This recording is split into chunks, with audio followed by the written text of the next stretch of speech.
Hello BookTube, my name is Sarah and welcome to my channel. Today I'm coming to you with some romantic suspense recommendations for standalone books. So I decided I wanted to do for March Mystery Madness some romantic suspense recommendations. And I know a lot of people are doing cozy mysteries and thrillers and all kinds of things, and you know, I don't think there's a lot of us that actually read romantic suspense who are doing March Mystery Madness. So that's why I decided to kind of focus, make this be my focus for my videos. I have 6 books here to talk about, and these are all standalone. This was a difficult list to come up with, you guys. I didn't realize how much series reading I actually do until I had to come up with this list. I am going to be doing another video in another few weeks, giving you guys some more recommendations of series to read. But this is strictly going to be nothing but standalone books. So I decided to start off with this one because if you're still kind of compiling your TBR for March Mystery Madness and you want to try a romantic suspense novel, maybe this will help you guys pick something. So like I said, 6 books, so let's jump in and get started. The first one I want to talk about is The Arsonist by Mary Burton. This is a Harlequin romantic suspense novel. At the time it was published, it was still under the Silhouette banner before I think Harlequin bought Silhouette, or they had bought them, but they just hadn't merged the 2 series yet. This was a really good book. Now, I read it when it was published in 2006. So this book is, what, 12 years old now? So it's a little dated. And when I reread it last year, it wasn't as good as I remember it being the first time I read it. But, you know, you change as a reader and things like that. So this was just a really interesting book about an arsonist, essentially, that is caught by a chief firefighter, and you know, as far as he knows, he's being locked away and it may not be true, and the arsonist has come back and he's targeting a woman that, you know, this firefighter chief has fallen in love with. It was just really, really good, and I think at the time that I read it originally, I had never read anything like it before, and that's why it kind of stood out to me a bit more. But this is a relatively shorter novel. It's a little over 200 pages. So if you just want to give something, you know, a quick try, I would definitely recommend this one, or look at anything within the Harlequin romantic suspense line because they are really good. The next book I want to talk about, of course, I can't go through a book recommendations list without mentioning this author, and that is The Island by Heather Graham. This is another older book by her. I read this years ago when it was first published, and it takes place in the Florida Keys. I believe it's the Florida Keys. And it is a really great story. It's about a woman who is a diver, and she kind of ends up on this little island, and she finds a human skull. So, of course, she goes to the police with this find, and then they find bodies, like dead bodies are washing up on shore. So someone is killing someone, and it is over, I believe, pirate treasure. And, of course, a romance ensues, I believe, with a local law enforcement officer with her. If I remember correctly, it's been a number of years since I read it, but I did really, really enjoy it. And I believe it was one of, if not the first Heather Graham book I ever read. And yeah, thoroughly enjoyable. The next one, speaking of islands, is The Blue by Lucy Clark. This book isn't necessarily a romantic suspense. It's not labeled as such.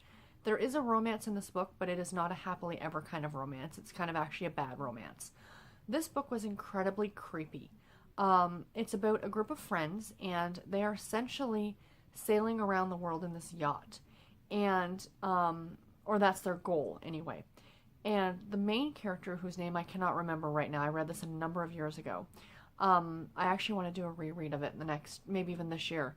And they pick her up, her and a friend up, I think, and to take them to their next island. I think the bulk of the story takes place like in and around Australia, like not Thailand, but like Japan and through those islands over there, I think. If I'm remembering correctly, sorry, my mind is a little fuzzy on this one, but I just remember it being a really creepy story. But there's something going on with this original group of people. So there's 4 people originally on this boat, and then they take on 2 more passengers. And those 2 more passengers are the ones who kind of tell the story. And there's something going on with this original 4 group of people, and somebody ends up getting murdered. And yeah, it's like I said, there is a romance in it, so I'm really, really stretching it with this one. I wouldn't label this one actually to be a romantic suspense, but it is a very suspenseful book. And it was really, really good. And it's an author I had not read before, but it sounded really good, and I do recommend it. The next one is another Harlequin category romance book, and that is The Contestant by Stephanie Doyle. This is actually a Silhouette Bombshell book, which are no longer published. These were great, great fun books. This is essentially a Survivor-like story. So like the TV show Survivor, where they dump a bunch of people on an island and, you know, put the cameras on for everybody else's, you know, benefit for reality TV. I never watched Survivor. I was never a fan of it, but this book was really interesting. It was, you know, essentially, like I said, it's that Survivor-like atmosphere, but one of the contestants is killed. And, you know, things kind of go from there.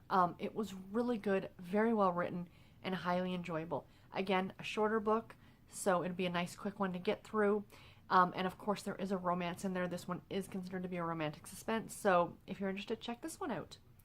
The next one is The Suicide Club by Gayle Wilson. This is another book I read a number of years ago, and it was really, really good. I remember seeing it in the bookstore, and the cover kind of like jumped out at me a little bit.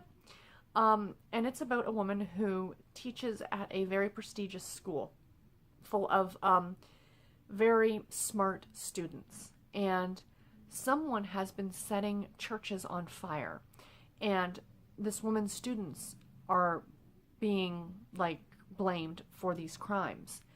And of course a romance comes up with this teacher and I think the lead investigator of the case. It was a really, really good book. Lots of twists and turns, highly enjoyable. It's an older book. A lot of these unfortunately are older books. They're not anything brand new, so, but all of them I believe are available on the Kindle or on ebook if you're interested in checking them out. But yeah, this one was really, really good. And the last one is Missing by Sharon Sala.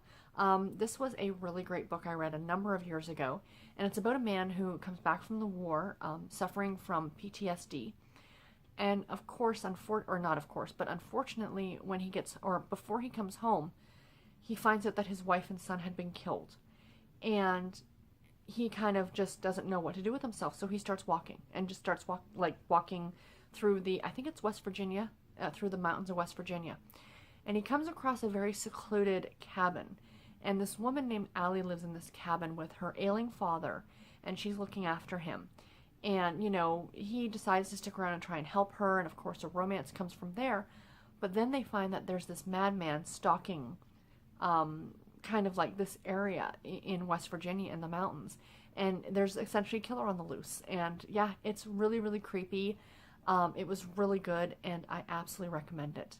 So anyway, guys, that is it for this video. I hope you enjoyed it. I hope you got some good recommendations out of this one. Like I said, coming up for my March Mystery Madness videos, I'm also going to be doing a video on talking more about the Harlequin romantic suspense line, the intrigue line, and the love-inspired suspense line, giving you guys some recommendations from those different imprints. And later on, I will be doing a recommendations video on romantic suspense series, which I could talk for days about the different series that I read or have read for romantic suspense, because there are a ton of them. A little something for everybody. So I will try and, you know, get a lot of different types for you guys to pick and choose from. So anyway, guys, I hope you enjoyed this. Please let me know in the comments below. What are some of your favorite romantic suspense novels if you read them? Because I would love to add more to my list. And until my next video, guys, take care and happy reading. Bye.